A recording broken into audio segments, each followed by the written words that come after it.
Baik, malam ini kita akan teruskan pembahasan kita tentang Mazmur ya. Kita akan melihat dari Mazmur pasal yang ke-17 dari ayat yang pertama sampai ayat yang ke-15. Nah, Daud di dalam Mazmur ini dia berada dalam suatu kesusahan dan juga di dalam suatu bahaya yang besar. Nah, kalau kita melihat masalahnya adalah karena kedengkian daripada musuh-musuhnya.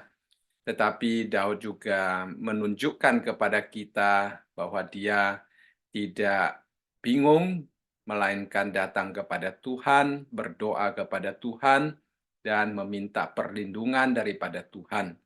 Nah, ini adalah satu teladan yang sangat baik bagi kita untuk menghadapi masalah yang ada di dalam hidup kita, ya. Jadi dari ayat yang pertama sampai ayat yang keempat kita melihat Daud dia berdoa dengan sepenuh hati di hadapan Tuhan. Kemudian dari ayat yang kelima, ayat yang kedelapan dan 13 kita juga melihat bahwa Daud meminta Tuhan memelihara dia, ya. Lalu kemudian yang ketiga kita melihat ayat yang ke-9 sampai ayat yang ke-12 dia memberikan, menceritakan tentang karakter-karakter daripada musuh-musuhnya dan memohon Tuhan tetap memberikan kepada dia, kehidupan yang tenang, lestari, dan kemudian di dalam bagian terakhir, ya dia merasa ada pengharapan dan kebahagiaan yang sejati di dalam Tuhan. Jadi kita melihat di sini Daud dia walaupun dia sangat dibenci oleh musuhnya, dianiaya oleh musuhnya, tetapi dia menyerahkan semuanya ke dalam tangan Tuhan sebagai hakim yang adil, hakim yang tidak pernah meninggalkan dia. Jadi mari kita membaca terlebih dahulu Mazmur ini, ya Mazmur pasal yang ke-17 ayat yang pertama dikatakan doa Daud. Dengarkanlah Tuhan perkara yang benar. Perhatikanlah seruanku, berilah telinga akan doaku. Dari bibir yang tidak menipu. Daripada mula kiranya datang penghakiman. Matamu kiranya melihat apa yang benar. Bila engkau menguji hatiku, memeriksanya pada waktu malam, dan menyelidiki aku, maka engkau tidak akan menemukan sesuatu kejahatan. Mulutku tidak terlanjur tentang perbuatan manusia sesuai dengan firman yang engkau ucapkan. Aku telah menjaga diriku terhadap jalan orang-orang yang melakukan kekerasan. Langkahku tetap mengikuti jejakmu, kakiku tidak goyah. Aku berseru kepadamu karena engkau menjawab aku, ya Allah. Sendengkanlah telingamu kepadaku, dengarkanlah perkataanku. Tunjukkanlah kasih setiamu yang ajaib. Ya, engkau yang menyelamatkan orang-orang yang berlindung pada tangan kananmu terhadap pemberontak. Peliharalah aku seperti biji mata. Sembunyikanlah aku dalam naungan sayapmu terhadap orang-orang fasik yang menggagahi aku, terhadap musuh nyawaku yang mengepung aku. Mereka tidak menunjukkan belas kasihan, mereka membual. Mereka mengikuti langkah-langkahku, mereka sekarang mengerumuni aku. Mata mereka diarahkan untuk menghempaskan aku ke bumi. Rupa mereka seperti singa yang bernafsu untuk menerkam, seperti singa muda yang mengendap di tempat yang tersembunyi. Bangunlah Tuhan, hadapilah mereka. Rebahkanlah mereka, luputkanlah aku dengan pedangmu daripada orang fasik. Luputkanlah aku ya Tuhan dengan tanganmu dari orang-orang dunia ini yang bagiannya adalah dalam hidup ini. Biarlah perut mereka dikenyangkan dengan apa yang engkau simpan, sehingga anak-anak mereka menjadi puas dan sisanya mereka tinggalkan untuk bayi-bayi mereka. Tetapi aku dalam kebenaran akan kupandang wajahmu, dan pada waktu bangun, aku akan menjadi puas dengan rupamu. Ya, kalau kita membaca akan Mazmur ini, kita melihat Daud dia sungguh-sungguh berdoa kepada Tuhan, berfokus kepada Tuhan dan situasinya sangat tidak gampang ya. Dia sedang terhimpit, dia sedang menderita dan kita melihat bahwa Daud dia berdoa di hadapan Tuhan ya. Dikatakan di sini ini adalah doa Daud ya. Kita tahu seperti apa yang dikatakan di dalam pengkhotbah, ada waktu untuk menangis, ada waktu untuk bersukacita, ada waktu untuk memuji, ya, ada waktu juga kita berdoa di hadapan Tuhan. Daud dia sering berdoa, memuji Tuhan, membesarkan Tuhan, banyak mazmur-mazmur yang menunjukkan Daud begitu mengasihi Tuhan, hidup takut akan Tuhan, mencintai Tuhan, menghormati Tuhan. Dan di sini kita melihat dia sedang dianiaya. Nah, sebagian besar orang mengatakan yang menganiaya dia adalah Saul. Ya, kita tahu Saul berulang kali berusaha untuk mengejar dia, berusaha untuk membunuh dia. Jadi kita melihat di luar Daud menghadapi tantangan, nah, di dalam dia dalam keadaan terdesak, hidup dalam ketakutan karena nyawanya ya berulang kali hampir hilang karena kejahatan atau kekejaman daripada Raja Saul yang berusaha untuk membunuh dia. Sehingga dia datang kepada Tuhan, ya, dia menyampaikan isi hatinya, dia menyampaikan permohonannya, dia meminta Tuhan yang melindungi dia. Kita melihat di sini, ya, dia katakan, dengarkanlah Tuhan perkara yang benar. Perhatikanlah seruanku, berilah telinga akan doaku dari bibir yang tidak menipu. Jadi kita melihat di sini Daud dia terlebih dahulu mengintrospeksi dirinya sebelum dia berdoa di hadapan Tuhan ya. Nah, kita juga perlu selalu mengintrospeksi diri kita pada waktu kita sedang menghadapi tantangan atau sedang dimusuhi seperti Daud dimusuhi oleh Saul. Kita juga boleh datang kepada Tuhan dan juga kita sebelum datang kepada Tuhan kita mengintrospeksi diri kita, adakah kesalahan itu di pihak kita ya. Kalau kesalahan itu di pihak kita, maka kita meminta Tuhan mengampuni kita, ya, menolong kita berubah. Tetapi kalau kita seperti Daud di sini dikatakan perkara yang benar. Daud setelah dia mengintrospeksi diri, dia setelah melihat situasi yang ada, dia tahu dia berada di pihak yang benar. Sehingga dia berseru kepada Tuhan, ya. Nah, dia katakan dia berseru dengan hati yang ikhlas, dengan mulut yang kudus. Dia katakan di dalam seruannya, dia tidak menipu. Ya. Nah, tentu kita tahu bahwa manusia di hadapan manusia mungkin bisa menipu, tapi di hadapan Allah, Allah bukan hanya mendengar apa yang kita ucapkan, tetapi Allah juga melihat apa yang ada di dalam hati kita. Ya, kalau hati kita ada pertobatan yang sungguh-sungguh, kalau hati kita ada pengakuan yang sungguh-sungguh, kalau hati kita ada ketaatan dan juga rasa takut kepada Tuhan yang sungguh-sungguh, Tuhan tahu ya. Jadi Tuhan tidak hanya melihat mulut, tetapi pemazmur di sini ya Daud dia bukan hanya tahu Tuhan menyelidiki hatinya, dia juga ingin mengucapkan kata-kata yang sesuai dengan apa yang dia ada di dalam hatinya. Sehingga dia meminta Tuhan sendiri yang mendengarkan doa seruannya ya. Dia berulang kali, dia berseru kepada Tuhan. Nah, di dalam Mazmur ini kita akan melihat terus bagaimana Daud meminta Tuhan ya, mendengarkan dia.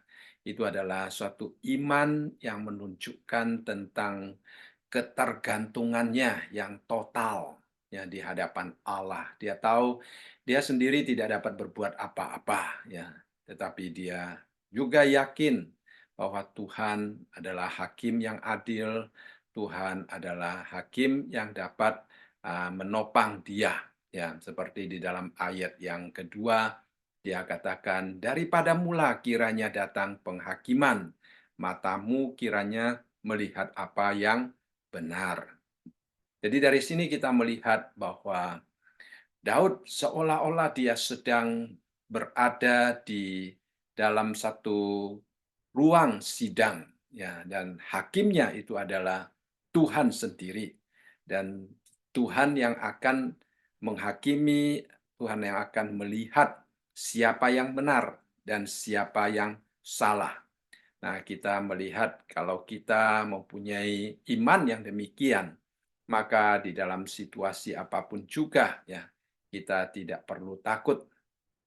Kita juga tahu bahwa Daud dia bukan hanya datang kepada Tuhan dan berkata bahwa pada Tuhan kiranya datang penghakiman, tetapi pada waktu dia sedang berhadap-hadapan dengan Saul, dia juga berkata dengan kata-kata yang sama, ya, seperti di dalam 1 Samuel pasal yang ke-24 ayat yang ke-12, pada waktu uh, Daud dia bertemu dengan Samuel karena Samuel mencoba untuk membunuh dia, ya, mencurigai dia ataupun memfitnah dia.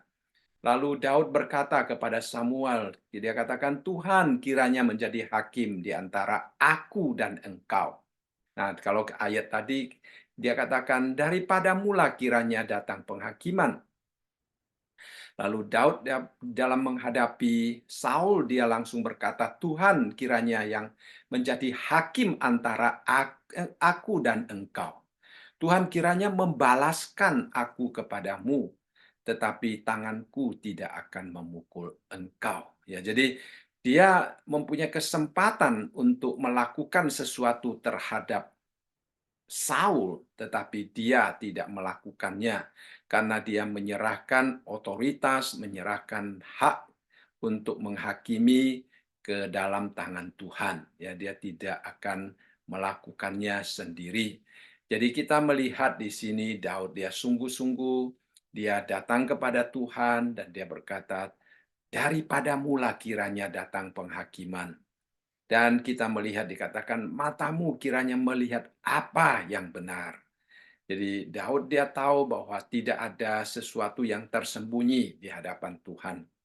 Mata Tuhan itu menilik segala sesuatu, ya. Semua kehidupan manusia, semua eksistensi manusia, semua pikiran manusia itu transparan di hadapan Tuhan. Tidak ada sesuatu pun yang dapat tersembunyi, ya. Kita ingat pada waktu kita membahas wahyu, ya, Tuhan itu pada waktu di surga nanti kita tidak membutuhkan matahari. Karena apa? Karena Tuhan adalah terang bagi kita. Ya, terang kemuliaan Tuhan itu akan memancar dan tidak ada yang tersembunyi. Kalau matahari dari arah timur misalnya masih ada bayang-bayang, ya, dia yang kita lihat. Jadi ada bagian-bagian yang tidak dapat disinari oleh matahari. Tetapi bagi Tuhan, karena sinarnya itu begitu melingkupi seluruh keberadaan kita, sehingga kalau kita berdiri dimanapun juga, maka sekeliling kita itu akan terang, ya, tidak ada bayang sama sekali, ya, tidak ada bayang sama sekali, yaitu luar biasa. Nah, karena itu adalah terang kemuliaan Tuhan. Nah, demikian juga dengan mata Tuhan, ya, dia akan melihat segala sesuatu. Tidak ada yang tersembunyi. Jadi kita melihat di sini Daud menunjukkan tentang ketulusan hatinya, menunjukkan tentang apa namanya itu penyerahan totalnya di hadapan Tuhan yang Maha Tahu, Tuhan yang Maha Kuasa, dan dia merasa bersyukur, dia merasa bahagia, dia merasa terlindung di bawah Tuhan yang Maha tahu, Maha Kuasa ini, ya. Karena apa? Karena dia dengan jelas, ya, setelah mengintrospeksi diri, dia tahu baik pikirannya, baik mulutnya, baik perbuatannya tidak ada yang menentang akan hukum Tuhan, ya, dan juga tidak ada yang dia lakukan untuk mencelakakan, untuk merugikan orang lain. Sehingga dia bilang, Tuhan, Engkau melihat segala sesuatu dan Engkau akan melihat apa yang benar, ya, apa yang berkenan kepadamu. Nah, kalau engkau melihat sesuatu yang tidak memperkenankan engkau di dalam hidupku, Tuhan saya bersedia untuk dihukum. Nah, itu maksudnya Daud di sini. Ya. Jadi dia begitu tulus membuka diri kepada Tuhan. Dan selanjutnya dia bukan hanya mengatakan mata, seperti yang saya katakan tadi, dikatakan Tuhan juga menguji hati manusia. Ya, jadi Tuhan melihat segala sesuatu, melihat dengan sangat jelas, dan Tuhan menguji hati manusia. Dia katakan, bila engkau menguji hatiku, memeriksanya pada waktu malam dan menyelidiki aku, maka engkau tidak akan menemukan sesuatu kejahatan. Mulutku tidak terlanjur katanya. Ya, kadang-kadang kita setelah berbicara sesuatu lalu kita ups terlanjur mengucapkan sesuatu yang mungkin kita tidak bermaksud mengucapkannya atau mungkin sesuatu yang tidak sepatutnya kita ucapkan, ya terlanjur kita mengucapkannya. Ya kadang-kadang setelah terlanjur mengucapkannya mungkin tidak dapat ditarik kembali lagi, saudara sekalian, ya. Kalau kata-kata itu membangun, ya puji Tuhan. Kalau kata-kata itu destruktif atau mengecewakan orang atau melukai orang, nah itu yang susah, ya. Itu terlanjur, saudara sekalian, ya. Nah, kadang-kadang bagaimanapun kita jelaskan itu sudah susah karena sudah keluar, dan sesuatu yang sudah keluar itu sudah melukai, akhirnya susah untuk diberesin, saudara sekalian. Nah, Daud katakan saya tidak demikian, ya. Jadi Tuhan menyelidiki hatinya, Tuhan mengetahui mulutnya, Tuhan mengetahui apa yang dia katakan. Jadi dia katakan di sini, bila engkau menguji hatiku, memeriksanya pada waktu malam. Nah, dikatakan di sini Tuhan memeriksa kita pada waktu malam. Nah, banyak penafsir mengatakan yang dimaksudkan dengan Daud di sini adalah Tuhan memakai roh manusia, memakai hati nurani manusia untuk mengingatkan manusia pada waktu malam hari, ya. Mungkin melalui mimpi kita ataupun pada waktu kita sedang terbaring, ya hati kita, hati nurani kita akan berbicara kepada kita, akan menunjukkan tentang siapakah kita, ya. Orang luar mungkin hanya dapat melihat apa yang kelihatan, tetapi hati kita mengetahui segala sesuatu yang kita lakukan, termasuk motivasi yang terkandung di dalam apa yang kita lakukan itu, ya. Jadi ada seorang lain mengatakan bahwa roh manusia itu adalah lilin Tuhan. Dengan ini Tuhan mencari dan menerangi akan keadaan hati kita supaya kita dapat melihat situasi kita yang sebenarnya.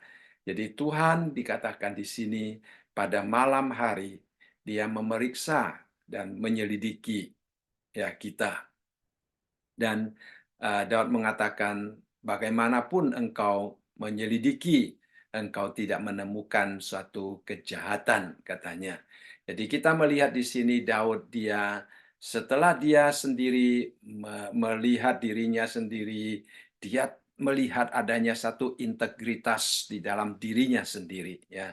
Karena integritas inilah maka dia yakin juga bahwa pada waktu Tuhan melihat dia, Tuhan juga tidak melihat apa-apa yang dia lakukan yang dapat mengecewakan Tuhan, yang dapat melukai orang lain, ya, yang mempunyai maksud untuk menjatuhkan orang lain. Ya, tidak, karena dia segala sesuatu yang dia lakukan seperti yang dia katakan di dalam ayat yang pertama tadi, ya, bahwa dia sudah melakukan perkara, memperhatikan melakukan segala sesuatu dengan benar di hadapan Tuhan, ya, di ayat-ayat selanjutnya mungkin nanti, ya. Jadi kita melihat di sini Daud, dia pertama-tama dia katakan tentang hatinya, kemudian tentang mulutnya, ya, yang tidak terlanjur, kemudian di dalam ayat yang keempat tentang perbuatan manusia. Oh ya, ayat ini, ya. Dia katakan tentang perbuatan manusia sesuai dengan firman yang engkau ucapkan, aku telah menjaga diriku terhadap jalan orang-orang yang melakukan kejahatan. Jadi dari sini kita melihat Daud, dia mengatakan, engkau menguji hatiku, engkau mengetahui mulutku, engkau melihat akan hidupku, tidak menemukan sesuatu yang jahat. Karena apa? Karena Aku telah menjaga diriku. Ya, sesuai dengan firman yang Tuhan ucapkan. Jadi itu adalah satu sikap hidup yang sangat penting, ya, menjaga diri kita daripada apa yang telah Tuhan ucapkan dan juga menjaga diri kita terhadap, ya, jalan orang-orang yang melakukan kekerasan. Jadi Daud di sini dia tahu pertama-tama jalan orang yang melakukan kekerasan adalah jalan-jalan dosa, jalan-jalan perusak, ya, jalannya setan, ya, jalan yang menghancurkan baik diri sendiri maupun orang lain. Dia katakan, Tuhan, ya, aku sudah menjaga diriku, menghindari diriku daripada hal-hal yang demikian. Ya, itu adalah satu contoh dan teladan yang sangat indah bagi kita. Ya, jadi dia sama sekali tidak mau menempuh jalan orang yang menuju kepada kehancuran yang dapat nantinya mengecewakan hati Tuhan. Ya, nah, jalan orang-orang yang melakukan kekerasan itu juga menunjukkan kepada kita bahwa jalan orang itu tidak mengenal akan perintah Tuhan, tidak akan mengenal tentang firman Tuhan, jalan yang hanya berpusat kepada diri sendiri, jalan yang hanya mencari keuntungan diri sendiri. Nah, kekerasan itu merupakan satu konsep yang sangat penting di dalam diri Daud, dia sebagai raja, ya. Karena dia mempunyai kuasa dan dia dapat melakukan banyak hal sesuai dengan keinginannya sendiri. Maka kalau dia tidak menjaga hatinya, tidak menjaga perbuatannya, dia sangat gampang dan dia mempunyai kemampuan untuk melakukan kekerasan. Tetapi Daud di sini berkata, saya tidak melakukannya. Ya, itu adalah satu hasil ketaatan Daud kepada firman Tuhan, ya, menghasilkan suatu kehidupan yang tidak mengikuti jalan orang-orang yang melakukan kekerasan, ya, di sekitarnya.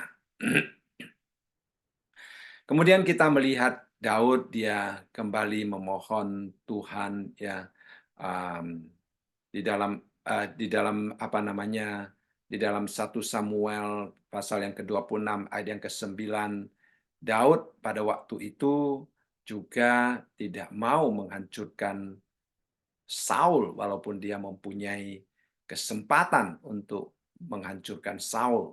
Karena apa? Karena dia tetap menghormati Saul sebagai orang yang diurapi Tuhan, ya. Jadi walaupun Saul pada waktu itu begitu jahat terhadap dia, tetapi Daud, dia berkata kepada Abisai, jangan musnahkan dia, sebab siapakah yang dapat menjamah orang yang diurapi Tuhan dan bebas dari hukuman. Dia tahu Saul diurapi sebagai raja, nah, waktunya akan tiba Tuhan sendiri yang akan menghakimi dia. Nah, walaupun Tuhan juga sudah mengurapi Daud sebagai raja, tetapi Daud tahu juga bahwa Tuhan mempunyai waktunya kapan dia menggantikan Saul, sehingga dia tidak akan melakukan apa-apa terhadap Saul. Ya, dia sangat menghormati Saul karena apa? Karena dia menghormati Tuhan. Karena Saul adalah orang yang diurapi oleh Tuhan. Ya, nah, jadi kita melihat di sini Daud dia tidak melakukan kekerasan. Kemudian di dalam ayat yang kelima dan ayat yang keenam dia katakan, langkahku tetap mengikuti jejakmu, kakiku tidak goyang. Aku berseru kepadamu karena engkau menjawab aku. Ya Allah, sendengkanlah telingamu kepadaku, dengarkanlah perkataanku. Jadi Daud di satu sisi dia mengikuti jejak Tuhan. Apa yang dimaksudkan dengan mengikuti jejak Tuhan? Artinya apa yang difirmankan Tuhan, apa yang ditunjukkan Tuhan, apa yang diizinkan Tuhan, apa yang tidak diizinkan Tuhan. Itu dia tahu semua, itu seperti jejak di depannya yang patut dia ikuti. Ya. Jadi dia melangkahkan kakinya pada apa yang telah Tuhan katakan, apa yang telah Tuhan perintahkan. Sehingga dia katakan, kakiku tidak goyah. Ini adalah satu penghiburan terbesar bagi setiap orang yang mau hidup takut akan Tuhan. Ya, kadang-kadang memang kita diserang habis-habisan, kadang-kadang kita juga disalah mengerti oleh manusia, tetapi kalau kita tahu bahwa apa yang kita lakukan itu adalah karena Tuhan menghendakinya, ya. Nah, di sini dikatakan kakiku tidak goyang, saudara sekalian. Ya, dia tidak gampang mendengar orang mengatakan ini, mengatakan itu, lalu dia mulai curiga apakah Tuhan itu menginginkan dia melakukan ini atau melakukan itu, ya. Tidak, dia tetap yakin bahwa itu adalah maksud Tuhan. Itu adalah kehendak Tuhan. Ya, seperti ada sebuah lagu mengatakan walau semua orang tidak mengikut Tuhan, tetap ku ikut Yesus, ya. Jadi kita yakin, ya, walaupun orang, ya, kita melihat hari ini, ya, budaya, ya, apa namanya itu, hal-hal yang terjadi di sekitar kita, ya, manusia mulai menyimpang daripada kebenaran Tuhan. Ya, banyak orang mereka menganggap sesuatu yang sebenarnya dilarang Tuhan, tetapi mereka tetap melakukannya. Mungkin tinggal sekelompok kecil orang Kristen yang tetap memegang perintah Tuhan. Ya, kelihatannya kita adalah minority sekarang, tetapi kita yakin kalau itu adalah apa yang Tuhan kehendaki, kita tetap mengikutinya, kita akan menyaksikan bahwa kaki kita tidak goyang karena kita berada di atas fondasi yang kuat, ya, yaitu firman Tuhan. Itulah sebabnya kita perlu selalu belajar firman Tuhan, mengetahui kehendak Tuhan, sehingga di dalam menghadapi situasi apapun juga kita mempunyai pengertian yang benar, mempunyai judgment, ya, yang benar, dan kita boleh berdiri di atas fondasi itu dan kita tidak akan goyang, ya. Lalu Daud mengatakan, aku berseru kepadamu karena engkau menjawab aku. Ya Allah, sendengkanlah telingamu kepadaku, dengarkanlah perkataanku. Jadi Tuhan sudah menjawab Daud, tetapi Daud sekarang berdoa lagi. Itu merupakan suatu sirkulasi pertumbuhan iman yang penting, ya. Jadi kita melihat adanya jawaban Tuhan sehingga kita semakin beriman, lalu kita menghadapi masalah, kita berdoa lagi, dijawab Tuhan lagi, ya, kita bertumbuh lagi, kemudian kita masalah lagi, kita datang kepada Tuhan lagi. Demikianlah, ya, pengalaman hidup orang percaya akan terus-menerus maju, bertumbuh selangkah demi selangkah karena pengalaman kita di dalam Tuhan, pengalaman kita akan pertolongan Tuhan. Jadi Daud sudah berulang kali mendapat pertolongan Tuhan dan sekarang dia berkata bahwa dia akan kembali datang kepada Tuhan, meminta Tuhan mendengarkan doa seruannya.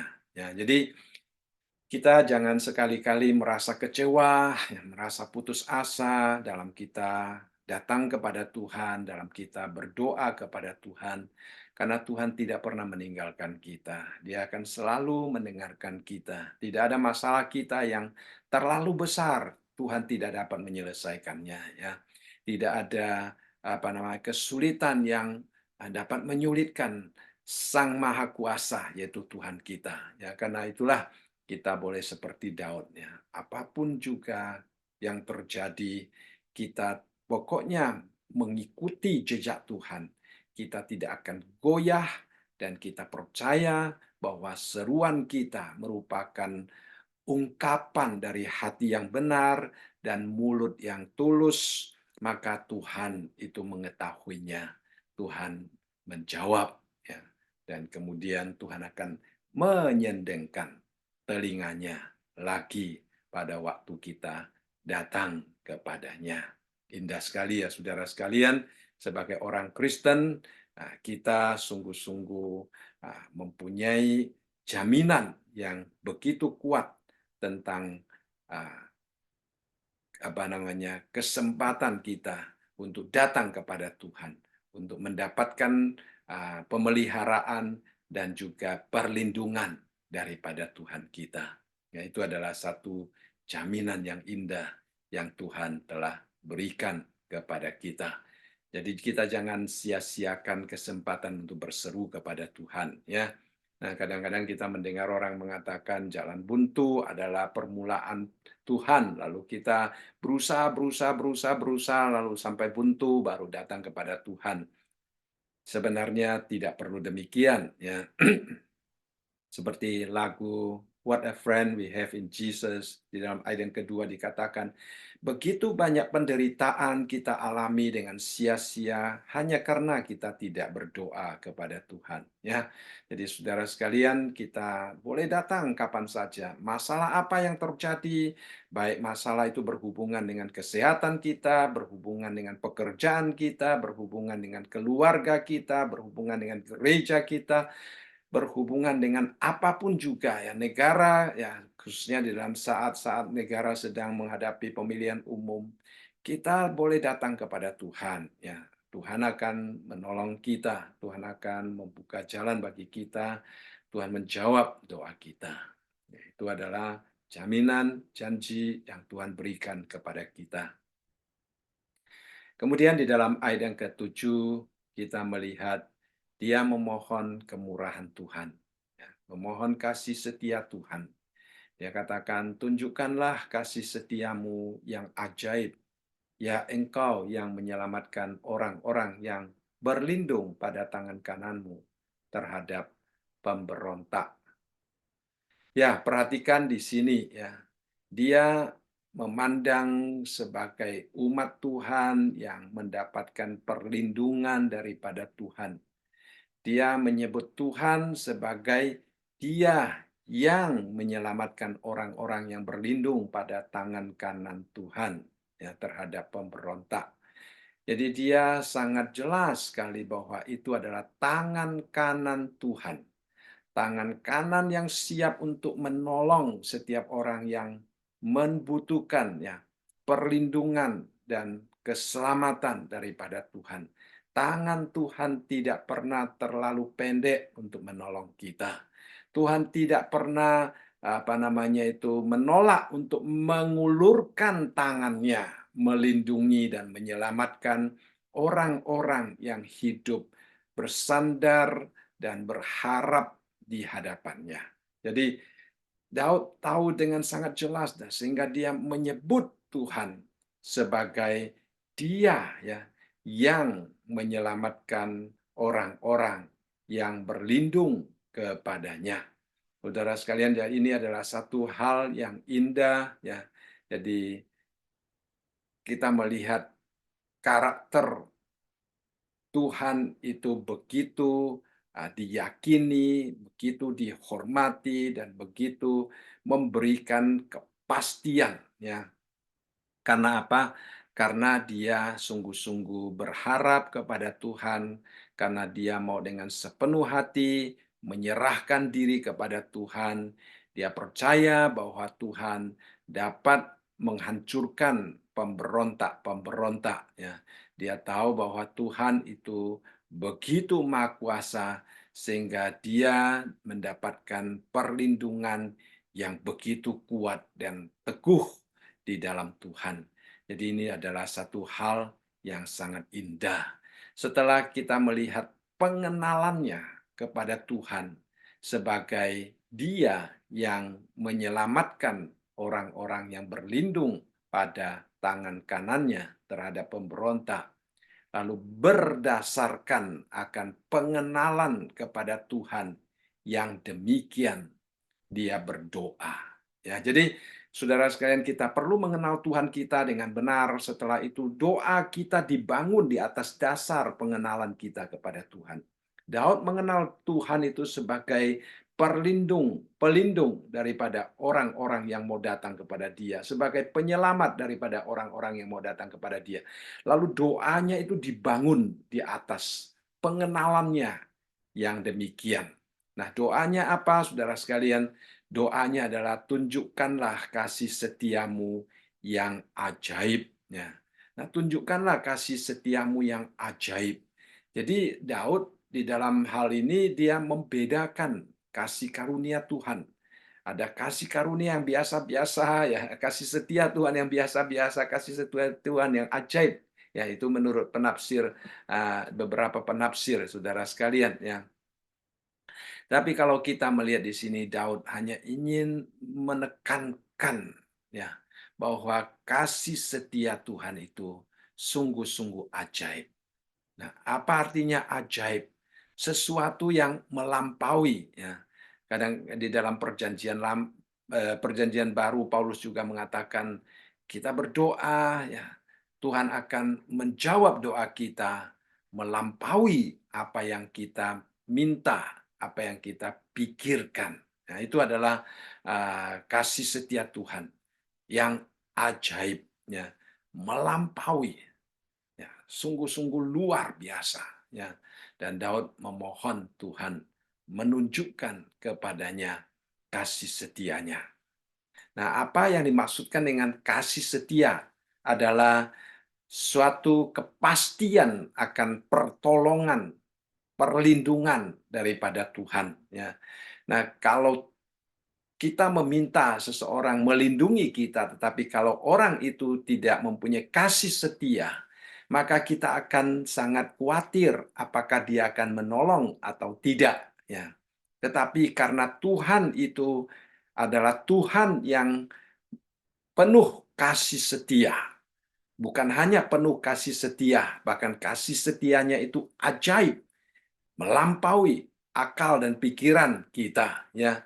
Suatu kuasa yang menakjubkan manusia yang bersandar kepadanya. Ya, kadang-kadang kita mendapatkan pertolongan daripada Tuhan dan pertolongan Tuhan itu sungguh-sungguh melampaui apa yang kita bayangkan. Itu Tuhan nyatakan, ya, Tuhan Tuhan apa namanya lakukan untuk kita, ya. Itu adalah sesuatu yang sungguh luar biasa. Jadi itu adalah kasih setia Tuhan yang ajaib. Jadi Daud dia memohon Tuhan melindungi dia, Tuhan menyelamatkan dia dengan kasih setianya yang ajaib itu. Kemudian di dalam ayat yang ke-8 sampai ayat yang ke-15 kita juga melihat bahwa Daud dia meneruskan doa-doanya, ya.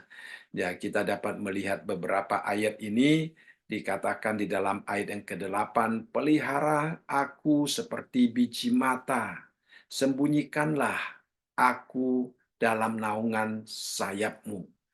Jadi Daud di sini dia mengatakan, Tuhan, tanpa Engkau, aku tidak dapat berbuat apa-apa, karena aku dikelilingi oleh musuh-musuh yang mencari nyawaku. Ya, dia berdoa kepada Tuhan supaya Tuhan memberikan damai, memberikan ketenangan, memberikan ketentraman di dalam hidupnya. Ya, dia ingin bersembunyi di bawah Tuhan dan kemudian dia menggunakan dua istilah yang sangat indah. Yang pertama adalah menjaga, peliharalah aku seperti biji mata. Yang kedua, sembunyikanlah aku dalam naungan sayapmu. Jadi kita tahu biji mata, ya, setiap kita sangat berhati-hati di dalam menjaga biji mata kita, ya. Kita akan melindungi biji mata kita sedemikian rupa sehingga biji mata kita itu tidak terluka, ya. Kalau ada sesuatu yang mungkin jatuh mengarah ke mata kita, maka kita akan cepat-cepat menutup mata kita. Itu adalah satu refleksi kita untuk menjaga, melindungi, ya, akan biji mata kita. Itu adalah ciptaan Tuhan yang luar biasa, ya, untuk kita, ya, menjaga kita. Nah, Daud tahu bahwa menjaga biji mata itu begitu begitu indah. Lalu Daud meminta agar Tuhan memelihara dia seperti biji matanya. Nah, di dalam Amsal pasal yang ke-7 ayat yang kedua, Tuhan juga menghendaki kita memelihara, menyimpan ajarannya seperti biji mata kita, saudara sekalian ya. Di dalam sidikana, berpeganglah pada perintahku dan engkau akan hidup. Simpanlah ajaranku seperti biji mata. Jadi kita meminta Tuhan menjaga kita seperti biji mata. Tuhan juga menuntut kita untuk memegang, menjaga, menyimpan akan firman Tuhan, ajaran Tuhan. Seperti biji mata, memeliharanya dengan baik. Ya, menyimpan di dalam hati kita, melakukannya dengan setia. Nah, kalau kita melakukan demikian, kita juga akan menikmati bagaimana Tuhan akan memelihara kita seperti biji matanya. Ya, nah kita tidak akan diizinkan Tuhan untuk dihancurkan oleh musuh. Ya, seperti yang dikatakan Tuhan di dalam Sakaria pasal yang kedua ayat yang ke-8. Sebab beginilah firman Tuhan semesta alam, yang dalam kemuliaannya telah mengutus aku mengenai bangsa-bangsa yang telah menjarah kamu, sebab siapa yang menjamah kamu berarti menjamah biji matanya. Tuhan sendiri yang sudah memelihara, menganggap umat Tuhan itu sebagai biji mata Tuhan. Jadi kita melihat ada satu hubungan timbal balik di sini. Tuhan ingin kita memelihara, menjaga ajaran firman-Nya dengan begitu teliti seperti kita menjaga biji mata kita. Dan Tuhan juga akan melindungi kita, menjaga kita, memelihara kita. Seperti Dia menjaga biji matanya. Jadi Daud di sini memohon Tuhan, ya, pelihara dia seperti biji matanya.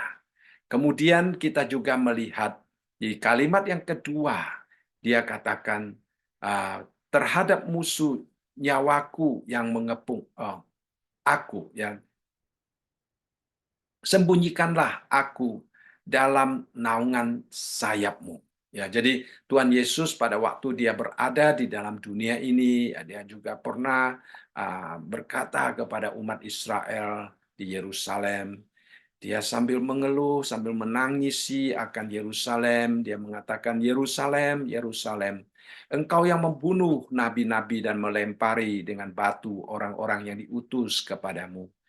Berkali-kali aku rindu mengumpulkan anak-anakmu, sama seperti induk ayam mengumpulkan anak-anaknya di bawah sayapnya. Tetapi kamu tidak mau. Daud, dia merindukan Tuhan menaungi dia seperti induk ayam menaungi anak-anaknya di bawah sayapnya. Daud merindukan ini. Tetapi pada waktu Tuhan Yesus datang ke dalam dunia ini, umat Israel sudah melupakan Tuhan, sudah tidak berharap di hadapan Tuhan. Walaupun Tuhan berulang kali rindu untuk mengumpulkan mereka, untuk melindungi mereka, mereka tetap tidak mau. Itu adalah situasi yang sangat menyedihkan pada zaman Tuhan Yesus berada di dalam dunia, sehingga Tuhan Yesus dia menangisi akan kondisi kerohanian umat Tuhan pada waktu itu, ya, sesuatu kondisi yang sangat mengecewakan hati Tuhan. Kemudian di dalam ayat yang ke-9 dia katakan meminta Tuhan melindungi dia, memelihara dia seperti biji mata, menyembunyikan dia dalam naungan sayapnya terhadap siapa? Terhadap orang-orang fasik yang menggagahi aku, terhadap musuh nyawaku yang mengepung aku. Jadi kita melihat di sini Daud dia sedang menghadapi orang fasik, orang yang tidak mengenal Tuhan, orang yang tidak takut akan Tuhan, ya. Jadi dikatakan mereka adalah musuh yang mengepung Daud, ya. Lalu kemudian di dalam ayat yang ke-10 dia juga kembali melukiskan tentang keadaan orang-orang yang mengepung dia. ya dikatakan di sini, mereka tidak menunjukkan belas kasihan. Lalu yang kedua, mereka membual. Jadi saudara sekalian, ya mereka tidak ada rasa belas kasihan karena mereka tidak menghormati Tuhan. Karena mereka tidak menghormati orang lain. Mereka hanya hidup untuk diri mereka sendiri. Mereka hanya hidup berpusat kepada diri sendiri. Mereka hanya mencari keuntungan diri sendiri. Mereka tidak pernah memikirkan apakah sesuatu yang mereka lakukan itu akan merugikan orang lain atau tidak. Ya, mereka hanya memikirkan apakah itu merugikan saya atau tidak, apakah itu menguntungkan saya atau tidak. Itu yang mereka pikirkan siang dan malam. Nah, karena demikian, maka mereka sangat gampang untuk merugikan orang lain. Dan Daud, dia merasa terancam dengan orang-orang yang demikian, sehingga dia meminta Tuhan melindungi dia, memelihara dia seperti biji mata, ya, menyembunyikan dia di bawah sayap Tuhan. Jadi itu adalah permohonan daripada Daud. Ya, mengapa Daud sampai berdoa demikian? Karena di dalam ayat yang ke-11 dia katakan, mereka mengikuti langkah-langkahku, mereka sekarang mengerumuni aku, mata mereka diarahkan untuk menghempaskan aku ke bumi.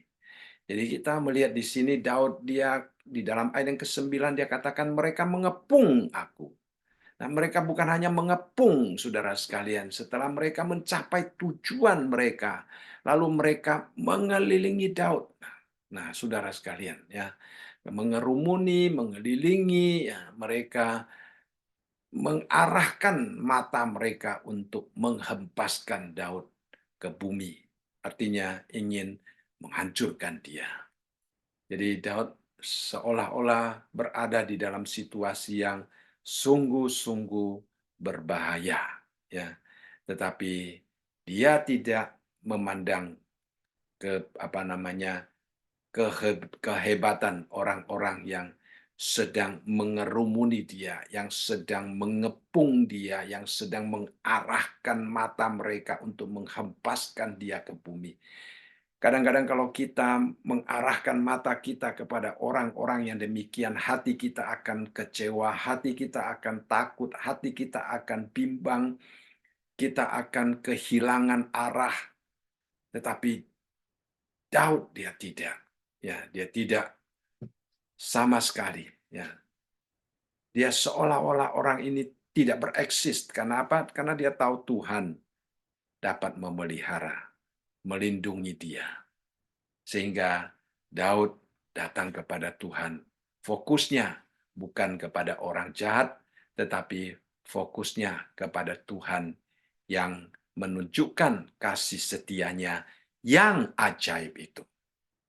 Jadi itu adalah kunci yang penting sekali bagi kita sebagai umat percaya untuk memenangkan kesulitan tantangan di dalam hidup ini adalah kita terus-menerus, ya, secara tidak putus-putusnya berfokus kepada Tuhan, mengarahkan harapan kita, pandangan kita kepada Tuhan, menanti dengan sabar di hadapan Tuhan, dan kita percaya Tuhan akan menunjukkan pertolongannya, kemurahannya.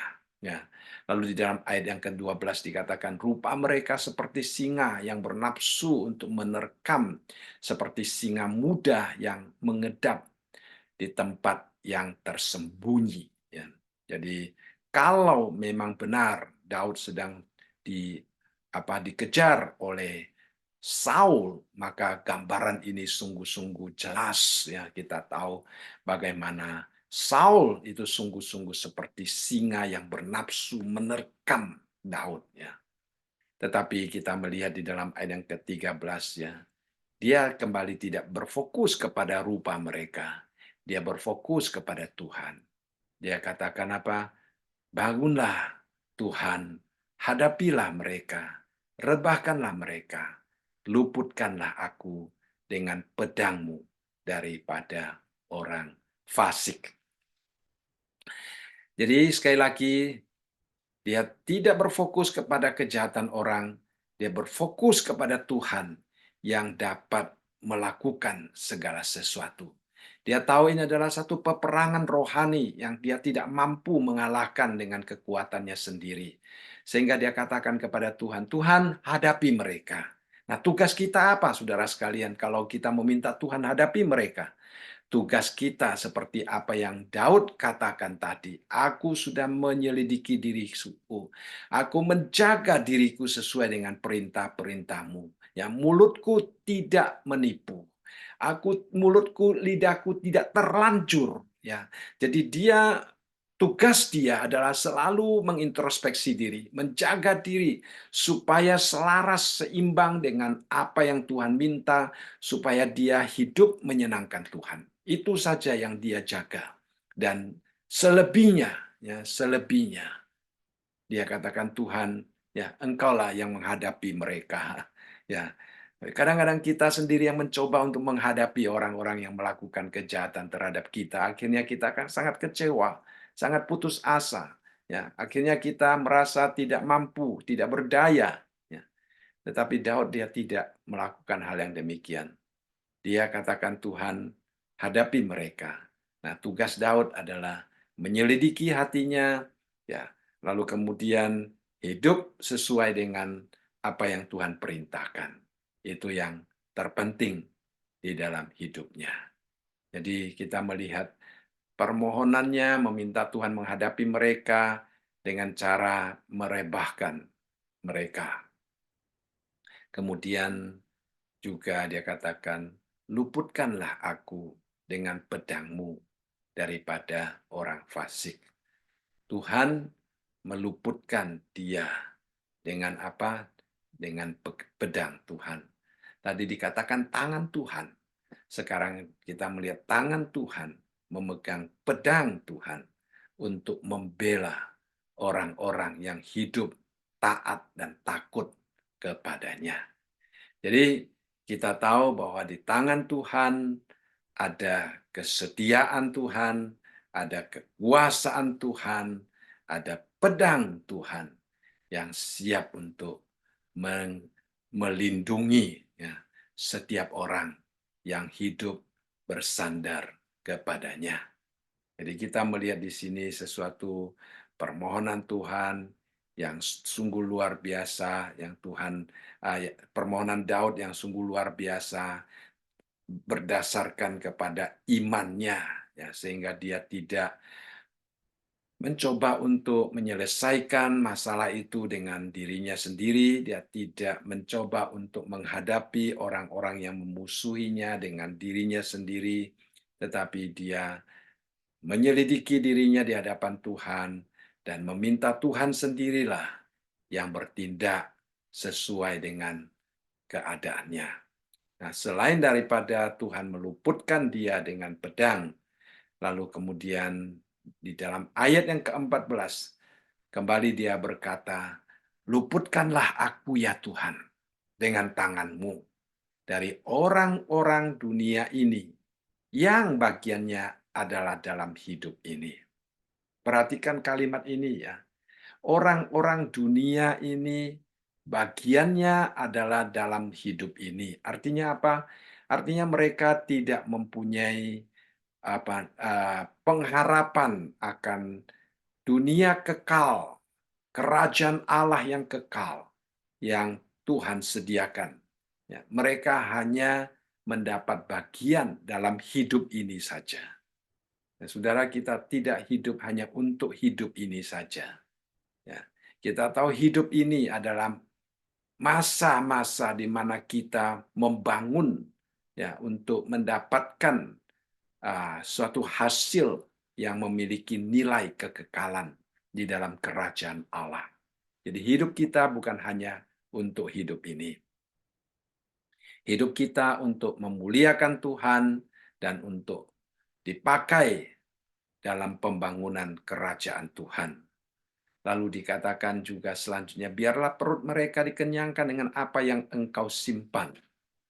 Sehingga anak-anak mereka menjadi puas dan sisanya mereka tinggalkan untuk bayi-bayi mereka.